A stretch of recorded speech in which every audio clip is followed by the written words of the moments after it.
There is a kind of silence that feels intentional, not the quiet of abandonment, but the quiet of something that was never meant to speak back. Archaeologists have spent decades mapping the pyramids, measuring angles, counting stones, charting chambers that seem to lead nowhere.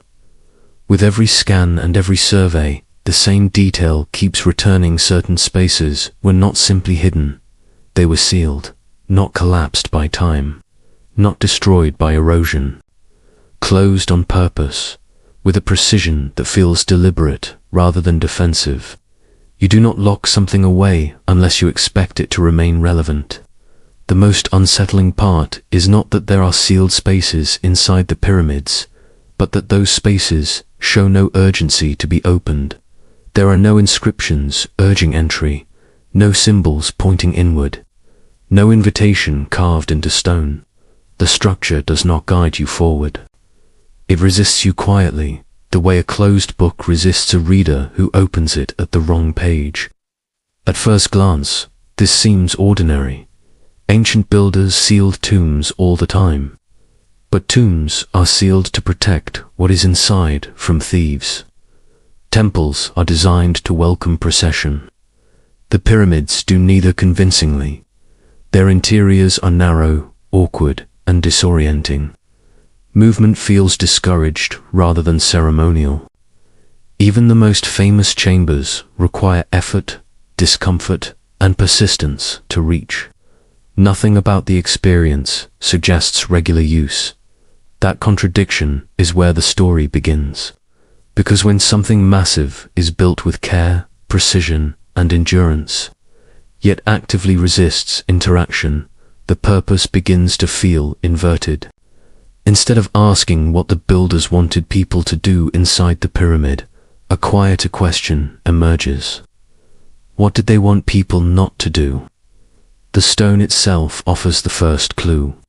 Limestone blocks weighing tons are stacked with tolerances tighter than many modern constructions. Passages align with such exactness that centuries of settling have not collapsed them. This is not careless architecture. It is restrained architecture. Every feature feels intentional, yet nothing feels explanatory. The pyramid does not teach. It does not warn. It does not guide. It waits. This idea becomes harder to ignore when you consider what is missing. Ancient cultures carved stories into everything: walls, pillars, statues, even tools.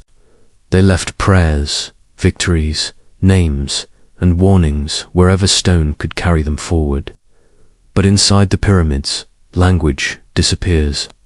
The deeper you go, the quieter the structure becomes, not just acoustically, but narratively. There is no story being told to the visitor. Silence replaces explanation. And silence is a strange choice if the goal was remembrance. Most civilizations build monuments to be remembered. The pyramids feel different. They feel built to outlast memory itself, as if whoever designed them assumed that language would fail, symbols would be misread, and stories would distort. In that kind of future, words become liabilities, instructions become dangerous, meaning becomes unstable. Stone, however, does not reinterpret itself. This is where the idea of a lock begins to form, not a lock meant to keep people out forever, but a lock designed to delay interaction until something else arrives. Locks imply timing, they imply patience, and most importantly, they imply that opening them too early would be a mistake. The pyramid's layout reinforces this logic. Corridors narrow unexpectedly, ceilings drop without warning. Passages end abruptly. Effort is expended with little reward. Orientation becomes uncertain. These are not flaws. They are forms of friction. A person is never told to leave. They simply become tired of trying to continue. This kind of discouragement is subtle, almost gentle. No force, no threat, just resistance through inconvenience.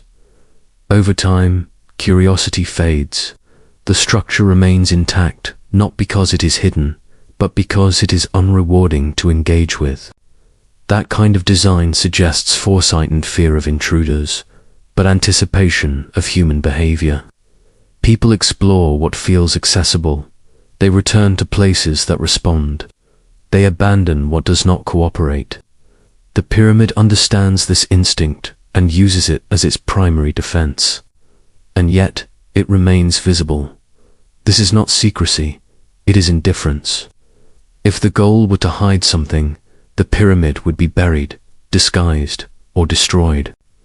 Instead, it stands in plain sight, dominating the landscape, making no effort to conceal itself. Anyone can see it. Anyone can approach it. The lock is not at the entrance. The lock is the experience itself.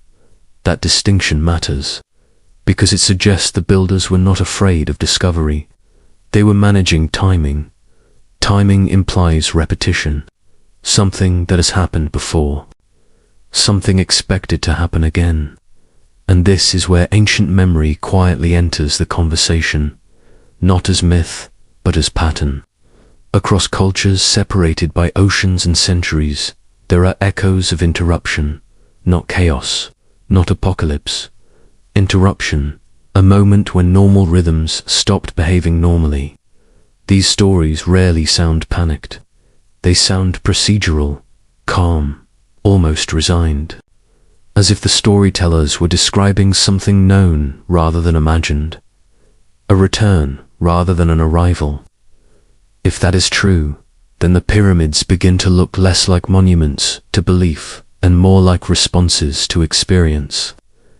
You do not design systems like this for symbolism. You design them because something failed once, and you do not want it to fail the same way again. In that light, the sealed spaces inside the pyramid feel less like secrets and more like safeguards, not protecting treasures, but protecting conditions. Conditions that must remain undisturbed. Conditions that rely on stillness rather than use. The absence of instructions suddenly makes sense. Instructions assume continuity. They assume the future will understand the past correctly. But if forgetting is inevitable, then guidance becomes risk. A message misread at the wrong time can cause more harm than silence ever could. So the builders chose silence. They embedded purpose into form rather than language. They allowed the structure itself to regulate interaction. They removed the human element as much as possible. No switches, no controls, no rituals to perform. Nothing that could be misused by confidence or curiosity. Only mass, only alignment, only patience. This reframes the pyramids in a way that feels unsettling but coherent. They were not built to explain the world. They were built to endure it, to remain unchanged while civilizations rose, forgot, and fell around them. And if that is the case, then the most important question is not what the pyramids contain. It is what they are waiting for. Long before names were written down, before kings were counted and calendars fixed events in sequence, there is a quiet consistency in the oldest stories humanity left behind. It does not read like invention.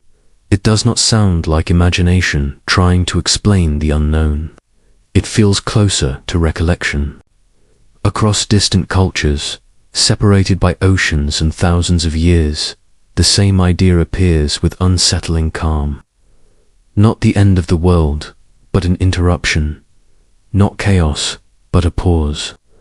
The sky behaves differently. The rhythm breaks. And whatever existed before does not continue forward unchanged. What stands out is not what these stories describe, but how they describe it. There is no urgency in the language, no desperation, no attempt to dramatize survival. Instead, there is acceptance, as if the outcome was expected long before it arrived. These accounts do not focus on panic. They focus on sequence. Something happened. It happened before. And it will happen again. In many traditions, this moment is remembered not as a single disaster, but as a boundary, a line between what came before and what was allowed to continue afterward. Knowledge does not survive cleanly across that line. Structures disappear, names are lost, memory thins, and yet the event itself remains strangely intact in story after story. This consistency raises a difficult possibility. Myths may not be attempts to explain the unknown future. They may be distorted memories of a known past. Civilizations rise believing they are the first to see the sky clearly. Each one assumes its understanding is final, that progress moves forward in a straight line. But ancient accounts quietly disagree. They suggest that history does not advance smoothly. It resets unevenly. What survives is not what is best remembered, but what is best positioned to endure. This is where the idea of a reset becomes less metaphorical and more structural. Not a punishment, not an ending, a recurrence. Something governed by conditions rather than intent. The stories rarely name a villain or a cause. They speak instead of cycles, alignments, and returns. Language becomes careful, restrained, almost technical. It is tempting to dismiss these accounts as symbolic, but symbols usually exaggerate. They heighten emotion. These stories do the opposite. They reduce it. They strip the event of drama and present it as something procedural, almost routine. That tone is difficult to explain if the stories were invented to inspire fear or obedience. It makes more sense if the storytellers were describing something familiar. What follows these interruptions is always the same pattern. Survivors rebuild, but not from a position of mastery. They rebuild from fragments. Knowledge reappears unevenly. Certain techniques return fully formed, while others vanish completely. Civilization resumes, but not at the same level it reached before. This uneven recovery suggests loss, not gradual development, and loss changes how memory behaves. When enough is forgotten, explanation becomes dangerous. People fill gaps with meaning. They attach belief to what they no longer understand. Over time, the event itself becomes mythologized, but its structure remains visible beneath the symbolism. Floods become gods. Fire becomes judgment. The sky becomes willful. But beneath the language, the pattern stays the same. This is why ancient records emphasize timing over description. They do not obsess over what happened. They focus on when it happens, on conditions rather than characters, on repetition rather than cause. That focus feels misplaced if the event were random. It feels precise if it was expected. If something returns reliably enough, you stop reacting emotionally. You start preparing structurally. This shift in perspective reframes ancient knowledge entirely. Instead of seeing early civilizations as primitive observers overwhelmed by nature, they begin to look like witnesses who understood more than they could preserve. They knew continuity could not be trusted. They knew memory would fail. And they knew that whatever solution existed could not depend on people remembering what to do. Stories were not enough. This may explain why the most important responses were not written down. Language decays faster than stone. Meaning erodes faster than mass. A warning misunderstood becomes a trigger. An instruction misapplied becomes a weapon. Silence avoids both. So instead of preserving explanations, ancient builders preserved position, alignment, geometry, relationships that could remain correct even when meaning was lost. They trusted repetition more than recollection. The pyramids emerged naturally from this logic. If the world resets periodically, then anything meant to survive must be built for forgetting. It must function without maintenance, without belief, and without interpretation. It must remain correct even when no one understands why it exists. This reframes the purpose of enduring structures entirely. They were not monuments to victory. They were anchors against loss. Fixed points placed in a moving world so that something would remain stable even when everything else changed. Seen this way, the pyramids do not commemorate a beginning. They acknowledge a break. They stand as evidence that someone remembered failure well enough to prepare for it. And if that is true, then the most important thing about the pyramids is not what they were built for, but what had already gone wrong before they were built.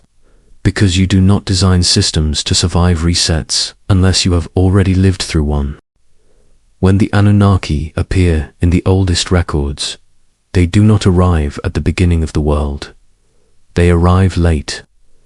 This detail is often overlooked, overshadowed by debates about divinity, extraterrestrial origin, or symbolism. But timing matters more than interpretation. The Anunnaki are not introduced as creators shaping mountains or oceans. They emerge after disruption, after loss, after something has already failed. Their presence is framed not as genesis, but as response. That framing changes everything. Ancient texts do not celebrate their arrival with awe or worship. There are no hymns welcoming salvation, no stories of worlds being formed from nothing. Instead, the language feels restrained, practical, almost administrative. The Anunnaki appear when systems break, when order collapses, and when survival requires intervention rather than belief. What they bring is revealing. They teach measurement. They introduce structure. They establish timing. They enforce limits. These are not the tools of gods seeking reverence. They are the tools of engineers stabilizing damage. Engineers do not arrive to be admired. They arrive because something stopped working. This distinction reframes their role entirely. Rather than creators guiding humanity forward, the Anunnaki begin to resemble responders dealing with recurrence. Their actions suggest familiarity with failure. They behave as if the conditions they encounter are not unexpected, but anticipated. They do not improvise mythology. They implement order, and just as importantly, they do not stay. They do not rule openly forever. They do not embed themselves permanently into human governance. And they do not leave behind detailed manuals or instructions. Instead, they establish systems that can function without their presence. Systems that assume humanity will forget what was taught. This choice feels deliberate. If their goal were control, they would have centralized authority. If their goal were worship, they would have reinforced memory. But they do neither. They appear, stabilize, and withdraw. That pattern suggests a philosophy not centered on domination, but on continuity. Continuity without supervision. The absence of instruction becomes especially telling. Ancient cultures were capable of detailed record-keeping. They carved laws, rituals, and lineages into stone with remarkable clarity. The decision not to explain certain systems was not a limitation. It was restraint. Instructions invite action. Action invites misuse. Misuse destabilizes systems meant to endure. By withholding explanation, the Anunnaki removed temptation. Without guidance, nothing invites operation. Without understanding, nothing encourages experimentation. Silence becomes a safeguard rather than a gap. This aligns precisely with the logic seen in the pyramids. A system that survives cycles cannot trust intelligence alone. Intelligence acts. Curiosity tests. Confidence interferes. A system built to wait must assume that future civilizations will act before they understand. So the safest option is to remove the option entirely. This philosophy also explains why the Anunnaki are associated with balance rather than progress. They do not push humanity toward technological acceleration. They introduce limits, rhythms, and boundaries. They teach restraint as much as capability. Restraint is not the language of creators. It is the language of those who have seen what happens without it. If the Anunnaki had witnessed cycles before, if they had seen civilizations rise to confidence and fall to miscalculation, then their behavior becomes coherent. They were not trying to save humanity from ignorance. They were protecting the world from premature certainty. This would also explain why their legacy feels fragmented. Knowledge appears suddenly in ancient cultures, then disappears. Techniques emerge fully formed, then are lost. There is no smooth evolution, only abrupt presence, followed by absence. That pattern suggests intervention followed by withdrawal. And withdrawal implies foresight. You do not leave a system unattended unless you believe it will hold. You do not step away unless you trust the design more than the operator. The Anunnaki appear to have trusted geometry, mass, and alignment more than memory or tradition. They left behind structures that could remain correct even when misunderstood. This is where the idea of preparation becomes unavoidable. Their actions were not oriented toward the present moment. They were oriented toward recurrence, toward ensuring that when conditions returned, something would still be in place. Not guidance, not leadership, but stability. This reframes the pyramids as part of a larger response rather than an isolated achievement. They were not built to honor the Anunnaki.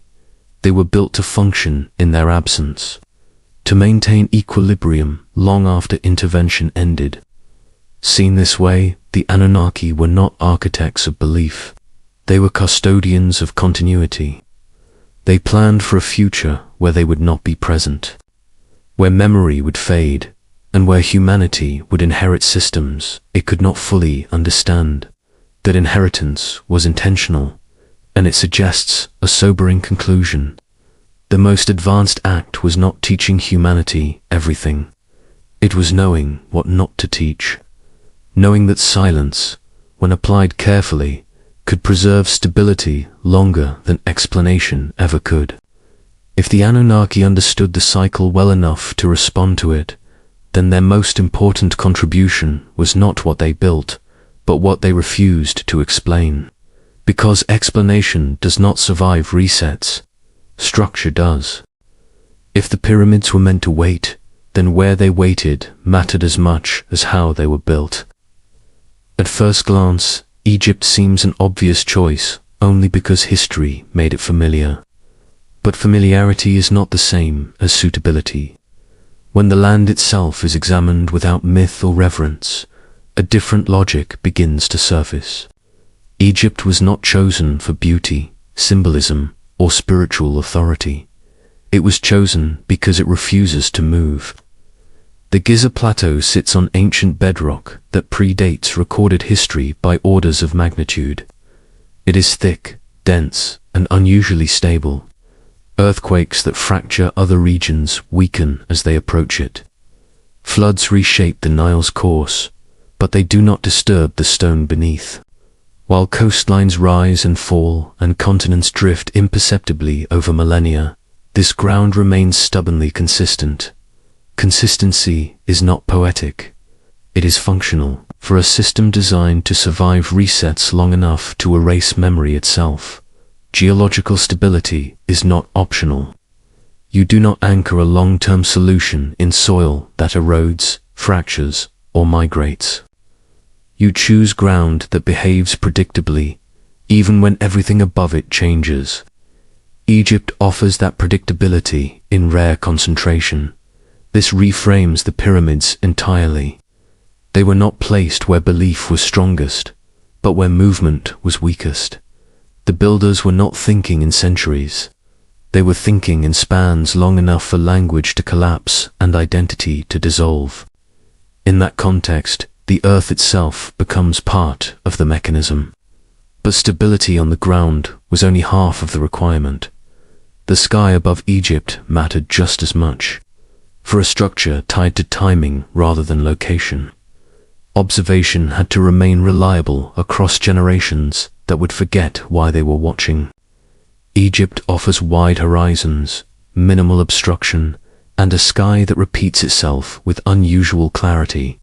Stars rise and set in consistent paths. Seasonal shifts remain readable. Long-term patterns can be noticed slowly, imperfectly, but accurately. You cannot build a timing system where the sky is hidden. Mountain ranges distort horizons. Dense forests block sightlines. Heavy cloud cover interrupts observation. Egypt avoids all of these. The land opens outward. The sky reveals itself without interference. From this position, subtle changes become detectable not quickly, but inevitably. This is why orientation mattered more than decoration. The pyramids were aligned not toward cities, temples, or centers of power, but toward fixed points in the sky. Their geometry references motion above rather than activity below. They were not built to face humanity, they were built to face repetition. In this light, the choice of Egypt begins to feel less symbolic and more selective. Other regions flourished earlier. Mesopotamia, for example, held deep knowledge and strong association with the Anunnaki themselves. Yet it was not chosen, and the reason becomes clear when movement is considered. Mesopotamia is dynamic. Rivers shift course. Floodplains rebuild themselves. Cities rise, collapse, and are rebuilt on top of their own ruins. Borders change. Structures are reused, dismantled, and repurposed. Knowledge thrives there, but it does not stay fixed. For a system meant to wait undisturbed, that kind of activity is dangerous. Anything placed in a living, contested landscape will be touched. Curiosity will grow around it. It will be adapted, misused, or absorbed into daily life. Over time, meaning will override function. A system designed to endure cycles cannot survive constant interaction. Egypt offered something different: space, isolation, and restraint enforced by environment rather than authority. The desert itself becomes part of the design. Sand discourages settlement. Distance discourages familiarity. Heat and emptiness reduce interference without violence or warning. No guards are needed. No walls are required. The environment does the work quietly. The pyramids were placed where daily life would never fully surround them. No markets pressed against their walls. No dense cities claimed them as infrastructure. They remained visible but distant, present but uninviting. This separation was not neglect. It was protection. Humans interfere with what they feel connected to. By placing the system apart from survival, trade, and governance, the builders ensured it would remain untouched through long stretches of time. Even when people returned, they approached with caution rather than ownership. The pyramids were never integrated into routine. They existed beside it. This separation preserved correctness. A system that waits must not be modified. It must not be improved. It must not be optimized. Any adjustment introduces risk. By choosing a location that naturally limits interaction, the builders reduced the chance of accidental evolution. This also explains the absence of surrounding infrastructure. No supporting buildings. No maintenance facilities. No visible access points for care or calibration. The pyramids were never meant to be serviced. They were meant to remain exactly as they were, regardless of who came and went around them. In this sense, Egypt was not chosen for what it represented, but for what it refused to do. It refused to shift. It refused to obscure the sky. It refused to invite constant presence. That refusal made it ideal. When all of this is considered together, stable ground, predictable skies, isolation by design, The pyramids stop feeling like monuments placed in a cultural landscape. They begin to resemble anchors set into the planet itself, fixed points that do not move while everything else eventually does. And that is exactly what a long-term system requires. Not reverence, not meaning, but reliability. A place that behaves the same way even when the world above it forgets why that matters. In a world designed to forget, Egypt was chosen to remain. When you step inside the pyramid, something feels wrong almost immediately. Not dangerous, not dramatic, just uncooperative. Movement is slow, space tightens without warning. Corridors narrow where they should open. Ceilings drop just enough to force your body into caution. Progress demands effort, yet offers no sense of direction or reward. The structure does not guide you forward. It does not acknowledge your presence at all. This is not how sacred spaces are designed. Temples invite movement. They lead the body toward a focal point. Ritual architecture flows. It reassures the visitor that they are moving correctly, that there is meaning ahead. Tombs, even sealed ones, honor access.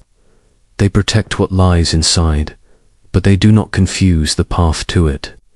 The pyramid does something else entirely. It wastes your time. Dead ends consume effort. Shafts promise ascent and then close themselves off. Long passages lead nowhere in particular. Orientation becomes uncertain. You begin to question whether there is anything left to find at all. This confusion is not random. In architecture, repetition reveals intent. When disorientation appears again and again, it is no longer a flaw. It is a feature. The pyramid was designed to discourage curiosity without confronting it. There are no barriers that shout, "Do not enter." No warnings carved into stone. No symbols threatening consequence. Instead, the structure relies on a quieter strategy. It allows entry, but denies progress. It does not stop you. It exhausts you. This kind of control is subtle and effective. People rarely retreat from force. They retreat from futility. As minutes stretch into hours, effort begins to feel misplaced. The body tires. The mind loses certainty.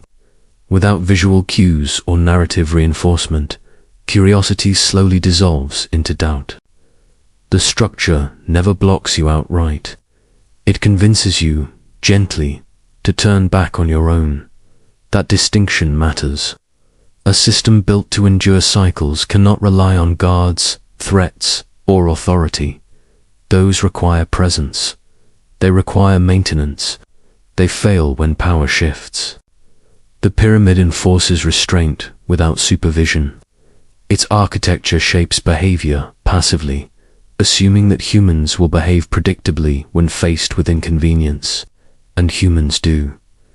Exploration depends on reward. When effort produces clarity, people persist. When effort produces only confusion, persistence fades. The pyramid understands this instinct and uses it as its primary defense. It filters visitors not by permission, but by patience. Only those willing to continue without understanding remain. Everyone else leaves, believing there is nothing more to find. This is how a closed system survives attention. The interior layout reinforces this logic repeatedly. There is no ceremonial flow. No central chamber designed for regular access. Even the most well-known spaces are difficult to reach, uncomfortable to occupy, and offer no sense of completion. This is not poor planning, it is intentional friction. A structure meant to be used frequently would minimize friction. A structure meant to remain unchanged would maximize it. The pyramid does the latter. It removes comfort. It removes rhythm. It removes reassurance. Movement feels personal and isolated. Even when multiple people enter together, communication becomes difficult. Sound does not carry well. Direction is uncertain. Each individual becomes cautious, self-contained, and hesitant. Crowds cannot form momentum here. This isolation is another layer of control. Collective action accelerates behavior. Individuals move slowly. By forcing exploration to remain solitary and uncertain, the structure prevents synchronization. No one rushes forward confidently. No one commands progress. Everyone hesitates. Hesitation preserves stillness. This design reveals a deep understanding of human psychology. The builders did not try to outsmart curiosity. They let it burn itself out. The longer someone remains inside, the less certain they become of purpose. And uncertainty is the enemy of intrusion. Eventually, effort outweighs interest. Retreat feels reasonable. Exploration ends not with discovery, but with resignation. This is not how secrets are protected. Secrets tempt. They promise revelation. The pyramid promises nothing. It offers no hint that persistence will be rewarded. It does not tease deeper meaning. It simply refuses to cooperate. And in doing so, it remains intact. This approach only makes sense if access was never the goal. Every design choice points away from use and toward restraint. The pyramid was not meant to be operated, activated, or understood through interaction. It was meant to exist in a stable state, unaffected by human behavior. Interaction introduces variables. Variables introduce risk. By discouraging exploration through architecture rather than force, the builders removed the need for intervention. The structure protects itself by being indifferent. It allows curiosity to approach, but never to arrive. This is why the interior feels so cold, so precise, so emotionally distant. It was not designed to impress. It was designed to endure curiosity without responding to it. And when endurance is the goal, discouragement becomes the most reliable lock of all. Silence inside the pyramid does not behave the way silence usually does. It is not simply the absence of sound. It feels managed. Voices fade faster than expected.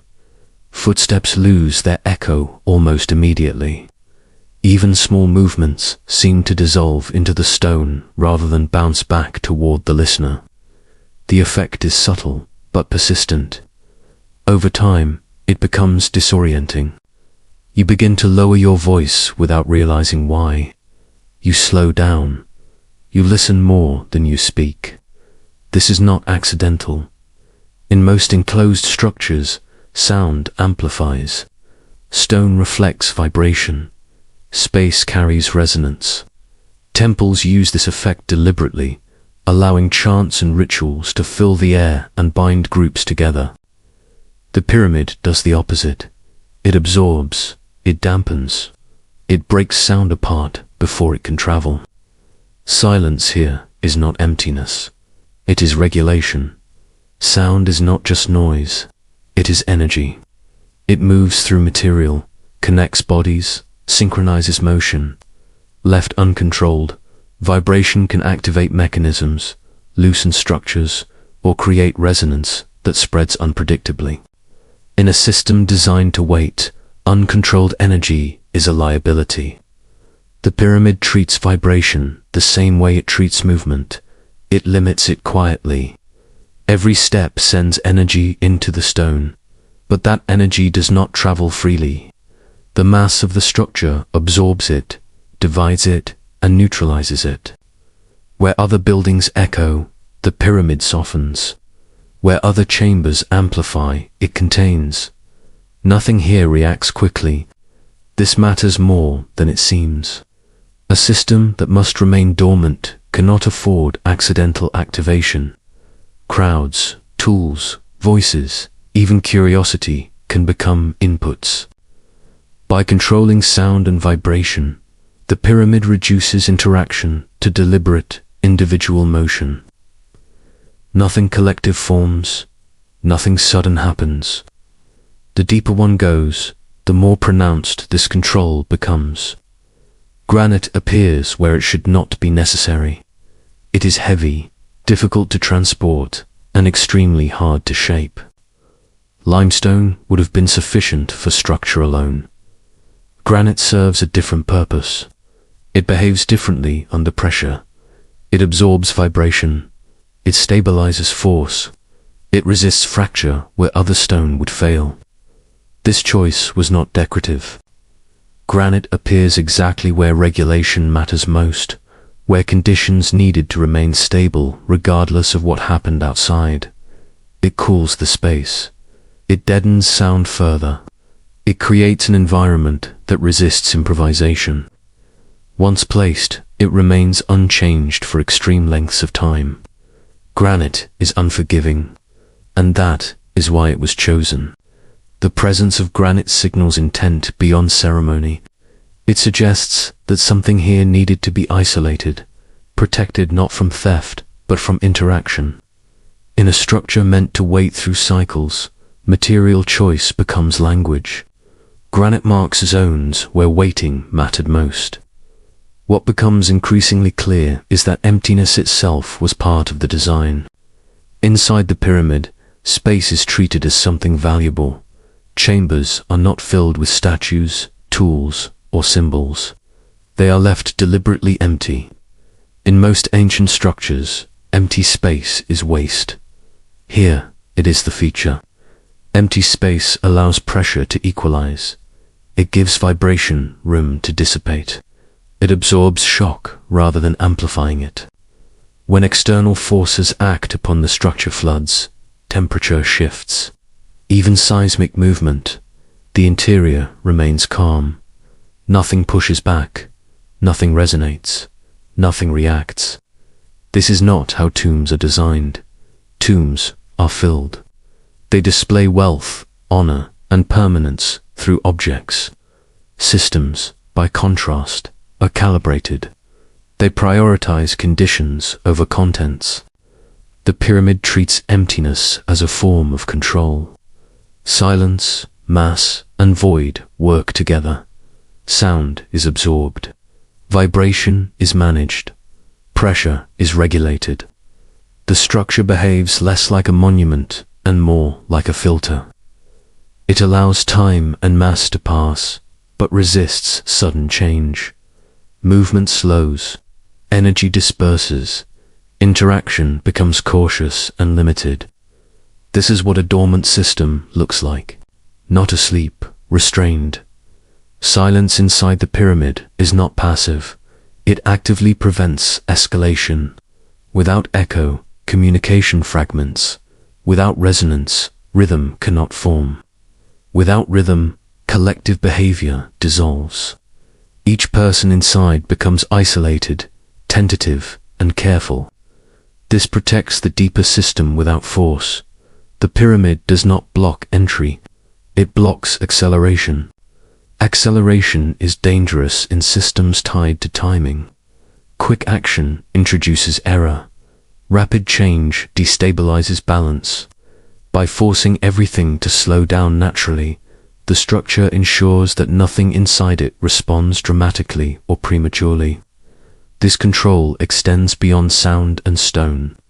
It shapes behavior. People move quietly. They hesitate. They question whether they should be there at all. Over time, even determination softens into caution, and caution preserves stillness. When silence is viewed this way, it stops feeling empty. It becomes a shield, a final safeguard that keeps the system dormant, calm, and untouched across ages. Silence here is not absence. It is design. Once the logic of the pyramid is understood, it becomes difficult to see it as an isolated creation. The shape itself begins to appear elsewhere, quietly, without explanation, as if it were repeating a sentence no one remembers learning. Across continents and across cultures that never met, similar structures rise from the ground. Not identical in decoration, not copied in language or myth, but aligned in proportion. Massive bases, precise angles, heights calibrated against mass, orientation fixed not toward cities or rulers, but toward the sky. This is not stylistic imitation, it is functional repetition. If these cultures were expressing belief, their monuments would diverge wildly. Belief fragments, symbolism adapts, myth bends to local meaning, but geometry does not behave that way. Ratios remain stable, angles remain correct. Relationships between mass and height persist regardless of language. Geometry survives forgetting. What is most unsettling is how complete these designs appear wherever they emerge. There is no visible experimentation, no gradual refinement from crude to advanced. The proportions arrive intact, fully formed, as if copied from a reference that existed elsewhere and earlier.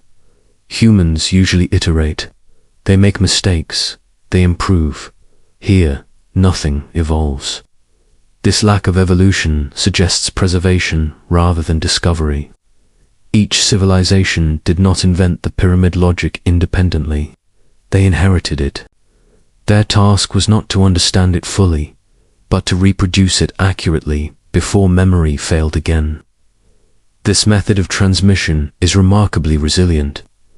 Knowledge that relies on explanation decays. Knowledge embedded in form simply exists. It does not argue, it does not persuade, it does not require belief. It waits to be noticed or ignored.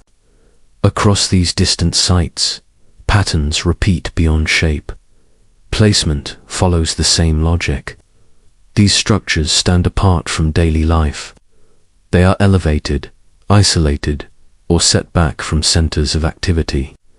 Even when cities grow nearby, a distance remains. The structures are visible but avoided, familiar but untouched. This behavior mirrors the pyramids almost exactly. Centers of worship invite approach. They integrate into routine. These sites do the opposite. They create presence without access. They remain outside the flow of daily survival, trade, and governance. Over time, that distance becomes tradition. Curiosity fades. Familiarity dissolves. The structure becomes background. This is how long-term systems survive attention. By standing apart, they avoid modification. By resisting use, they remain correct. People may gather near them, tell stories about them, even revere them. But rarely do they interact with them deeply enough to change their form. The geometry stays intact while meaning drifts. This separation is not accidental. It protects function by preventing intimacy. When these sites are compared closely, the similarities extend beyond architecture. The ratios align with mathematical precision that should not exist between isolated cultures. The same relationships between base, height, and angle repeat with unnerving consistency. This is not coincidence. Numbers do not travel the way stories do. Stories change as they move. They adapt to fear, hope, and belief. Geometry does not. A ratio remains correct whether it is understood or not. This makes it the ideal carrier for knowledge meant to survive cycles of forgetting. In this way, geometry becomes a silent language. It does not describe the problem, it encodes the solution. And because it does not rely on interpretation, it remains stable even when cultures collapse and rebuild around it. The builders in each region may not have known why the ratios mattered. They only knew that they must be preserved. Accuracy mattered more than understanding. Disobedience to form allowed the system to propagate without explanation. That realization reframes ancient builders themselves. They were not originators, they were custodians, temporary holders of a pattern that did not belong to them. Their role was to repeat something older than their civilization before forgetting overtook them as well.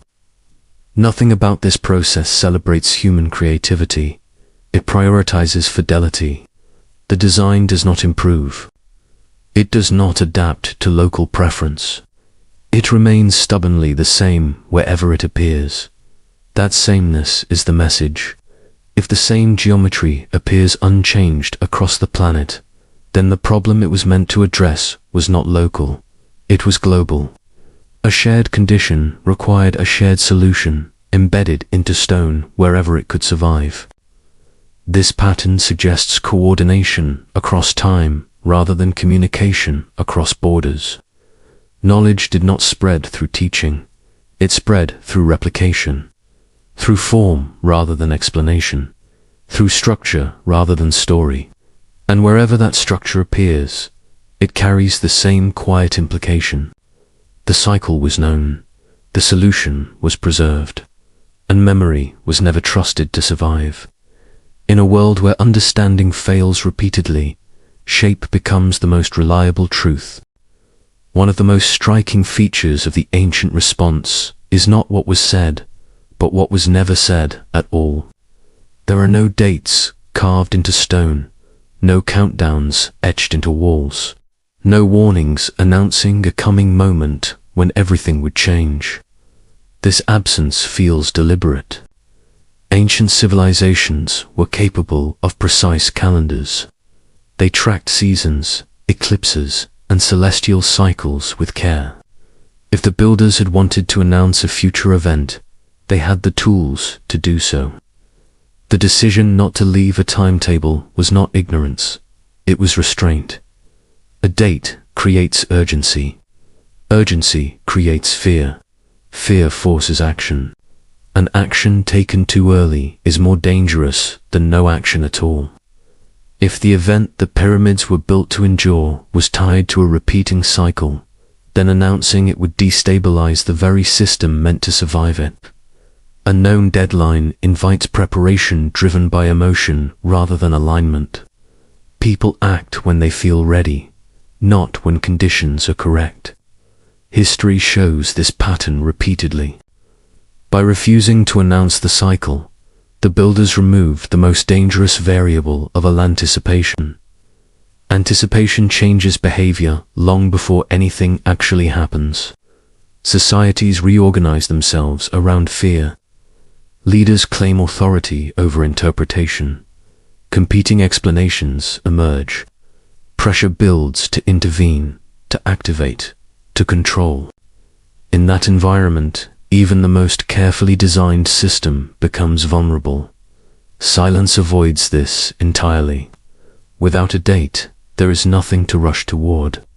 Without a countdown, there is nothing to panic about. Life continues normally. Civilizations rise, fall, and rebuild without being shaped by an approaching unknown. This normality is not ignorance. It is stability. The ancient accounts reflect this philosophy clearly. They speak indirectly. They use metaphor, repetition, and omission. They describe patterns without explanation, signs without instruction, recognition without response.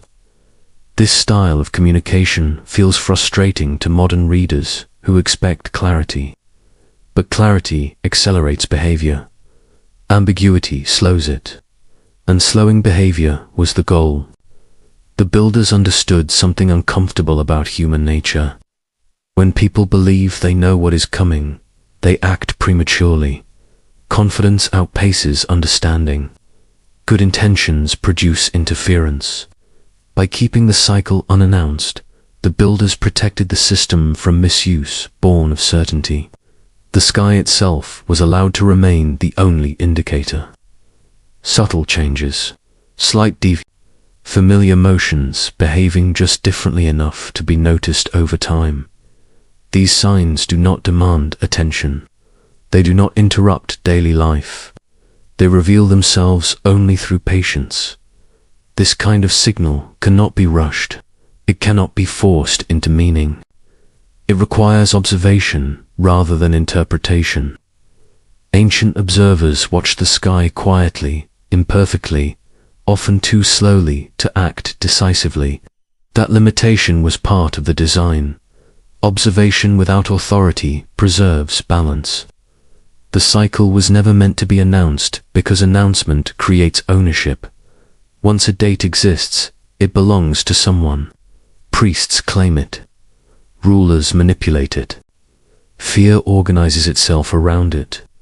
The builders avoided this entirely by leaving timing invisible. An invisible rhythm cannot be politicized. This explains why ancient systems favored watching over explaining. They trusted repetition more than proclamation. They allowed the sky to speak for itself, knowing that recognition would arrive naturally when alignment occurred. Until then, silence held behavior in check. This strategy may feel passive, but it is anything but. It actively prevents acceleration. Panic spreads faster than knowledge. Fear collapses restraint. By denying fear a schedule, the builders preserved patience. Even now, this absence of certainty has power. Without a clear moment to react to, modern society continues functioning. Speculation exists, but it does not unify action. Awareness remains diffuse. Authority remains absent. That diffusion is protective. The builders did not prepare humanity emotionally for what might return. They prepared the world structurally. They accepted that panic would do more harm than ignorance.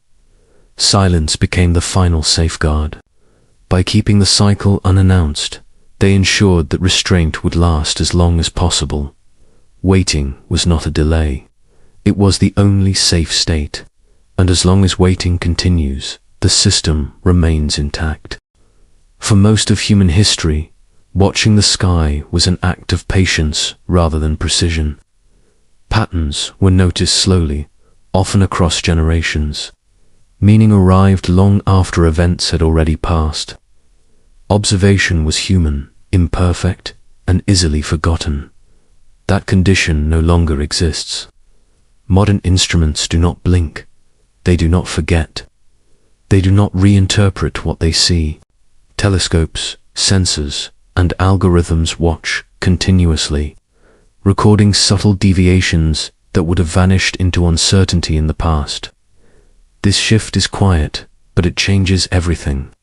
For the first time, humanity can notice when the sky begins to behave differently without relying on story or belief. This does not mean the cycle has returned. It means something more delicate. We are now capable of seeing the waiting phase begin to change. That capability places us in an unfamiliar position. We are not blind observers, and we are not informed operators. We are aware without authority. We can detect patterns without knowing what to do with them. And that state is more unstable than ignorance. Ancient systems were designed for observers who could only watch and forget. They assumed time would erase recognition before reaction could form. They did not account for machines that preserve deviation indefinitely. Data accumulates. Patterns remain visible. Nothing fades. This introduces a new kind of pressure. When anomalies persist, they invite interpretation. When multiple independent observations agree, uncertainty narrows. Not dramatically. Quietly, convergence begins without announcement. No alarms sound, no conclusions are declared, but something changes in the background. Recognition replaces speculation. This is the most fragile phase of all. Awareness exists, but control does not. There is nothing to activate, no instruction to follow, no authority to defer to. Observation continues without resolution, and in that unresolved space, human instinct strains toward action. The ancient design anticipated awareness, but not acceleration. Silence once prevented panic because observation was slow and fragmented. Modern detection changes that balance. Information spreads without emotion. Data does not frighten people, but it invites coordination. Coordination creates momentum. Momentum creates pressure. The system was built to resist fear. It was not built to resist clarity. This creates a tension the builders may have understood, but could not fully predict. Humanity can now see patterns align in real time, yet still lacks the context to interpret them safely. Awareness grows without instruction. Recognition arrives without permission. This is not prophecy. It is not prediction. It is acknowledgement. And acknowledgement carries weight. Once something is recognized as repeating, denial becomes difficult. The mind begins to prepare even when preparation is not yet appropriate. Thought accelerates before conditions align. This is where restraint matters most. The ancient structures offer no confirmation and no denial. They remain silent, unchanged, indifferent to observation. They do not respond to awareness. They respond only to conditions. This forces modern observers into the same role as ancient ones, watching without acting. That role is uncomfortable. Modern thinking equates awareness with responsibility. If we can see something coming, we believe we should intervene. But the pyramid logic rejects that assumption. Seeing does not grant control. Knowing does not equal readiness. The system does not ask whether we understand it. It does not care whether we are prepared. It waits for alignment, not comprehension. This places humanity at a threshold unlike any before. We are capable of noticing when waiting begins to end, but we are not capable of deciding what that means. There is no switch to press, no lever to pull. Action remains irrelevant. Observation continues. This is not a moment of revelation. It is a moment of restraint. The most dangerous mistake now would be to confuse clarity with permission. The system was designed to survive curiosity, intelligence, and even awareness. It was not designed to tolerate interference born of confidence. Modern detection has changed how we see the sky. It has not changed how the system responds. And that may be the quiet test we are facing now, not whether we can detect patterns, but whether we can resist acting on them too soon. If the pyramids were built to wait, then the most unsettling possibility is not that they might open one day, but that they never needed to. There is a tendency to imagine activation as an event, a moment, something dramatic enough to point at and name, a door opening, a mechanism engaging, a signal announcing that waiting has ended. But nothing in the design of the pyramids supports that expectation. They were never built to perform. They were built to remain correct. Correctness, in a system tied to cycles, does not require motion. When conditions align, the appropriate response may not be change, but stillness. The pyramids do not wake up. They do not react visibly. They simply stop waiting. And from the outside, nothing appears different at all. This is where human intuition struggles. We expect response to look like action. We expect relevance to announce itself. But the logic embedded in stone suggests something colder and more precise. A system designed to endure recurrence does not signal readiness. It holds position. The most important change is invisible. Waiting ends not because something inside the pyramid moves, but because the conditions outside it have repeated. The sky returns to a familiar rhythm. Patterns overlap old patterns. Motion resembles memory. This repetition does not feel like something new arriving. It feels like something remembered. Ancient observers did not describe this moment with excitement or fear. They described it with recognition. The language was careful, almost restrained. Not arrival, return.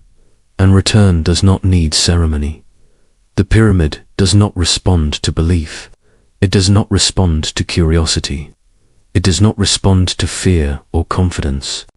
It responds only to alignment. When alignment occurs, the system does not announce itself because announcement would invite reaction. Reaction would introduce instability at the moment when restraint matters most. So silence remains. This silence is no longer empty. It becomes confirmation. The structure's refusal to change is the signal. Stability itself marks the transition from dormancy to relevance. The pyramid does not reveal anything because revelation would accelerate behavior. It allows normal life to continue for as long as possible. Cities do not pause. People do not gather. The world keeps moving as if nothing has happened. This is not a failure of design. It is the final layer of protection. If the moment before consequence were obvious, panic would rush ahead of reality. By allowing normality to persist, the system prevents collective reaction. Fear has nothing to attach itself to. Authority has nothing to declare. Life continues while alignment completes quietly. And that may be the most unsettling realization of all. The system does not belong to us. It does not ask for consent. It does not require understanding. We live beside it, not inside it. Awareness does not grant ownership. Observation does not grant control. Our role was never to decide when waiting ends. It was to endure without interference. As the story slows, it becomes clear that this was never meant to shock. It was meant to calm, to lower urgency, to replace the instinct to act with the discipline to watch. In a world that equates intelligence with intervention, restraint becomes the rarest form of wisdom. The pyramids remain unchanged because they were built to outlast reaction. Whatever the cycle brings, it will not arrive with spectacle. It will arrive as a condition, unfolding naturally, without asking permission. And until that moment fully reveals itself, the most advanced response available to us may be the simplest one: to keep living, to keep observing, and to allow silence to remain what it was always designed to be, not absence, but patience.